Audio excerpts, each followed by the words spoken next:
Jadi ujian ke atas orang tuan-tuan berbeza. Walaupun dia daripada keluar daripada rahim yang sama, ujian yang Allah Ta'ala kena ke atas tiap-tiap seorang Ta'ala berbeza. Walaupun dia ni rapat best friend betul, atau adik-beradik kita ada kembar seiras pun ujian setiap orang Ta'ala berbeza. Kita tak tahu orang tu telah sedang melalui ujian-ujian yang amat berat bagi hidup dia. Kita tak tahu, kita menghukum dia. Dia ni agama, entah salah agama dah koyak ni. Tetapi kita tak tahu yang orang yang kita perkatakan orang tu sedang melalui ujian-ujian yang memang berat dalam hidup dia, yang mana Allah Ta'ala beri khas untuk mentarbiah hati orang tu. Kita tak tahu, kita asyik nak menghukum orang.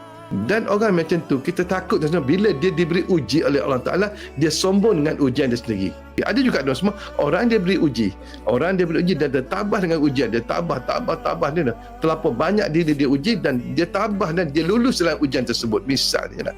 Nah, maka akan timbul satu penyakit pula tuan semua. Yang ni kita takutlah, timbul satu penyakit pula yang mana dia rasa dirinya dah banyak diuji oleh Allah Subhanahu Wa Taala, dan dia rasa dengan ujian tersebut telah